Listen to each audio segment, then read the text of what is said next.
Mon très honorable seigneur dormait dans un lit en bois de noyer, comme celui-ci. Il était tellement maigre et d'apparence tellement fragile qu'à peine le distinguait-on parmi les draps du lit. Il dormait et mangeait chaque jour un peu moins. Ses jambes devenues un peu rigides rendaient difficiles tous ses déplacements. Mais lorsqu'il se sentait observé, il déployait tous ses efforts pour rester debout, aussi droit que possible, pour conserver sa dignité. Mais nous savions bien, nous domestiques de la chambre à coucher, tout le mal qu'il se donnait pour conserver les apparences. Il dormait peu et se levait tôt, avant le jour. À ses yeux, le sommeil représentait une obligation inévitable. C'est peut-être pour cela qu'il se levait de très mauvaise humeur.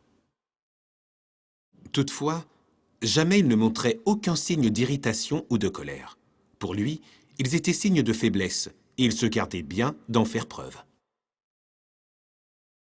Le Seigneur commençait sa journée dans ses pièces, où il écoutait les plaintes et les nouvelles. Car il savait que la nuit, bien plus importante que le jour, se prêtait dangereusement aux conjurations.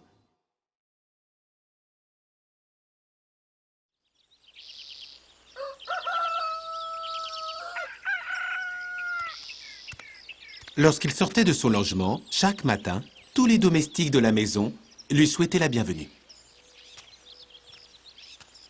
Nous nous réunissions devant la porte de son logement très tôt. Chacun de nous souhaitait se montrer. Personne ne voulait passer inaperçu. Il ne s'agissait pas d'essayer de lui parler.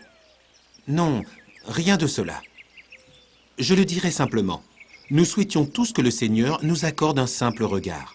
Car notre Seigneur, qui ne s'adonnait pas aux arts de la lecture et de l'écriture, bénéficiait d'une grande mémoire et n'oubliait jamais ce qu'il voyait.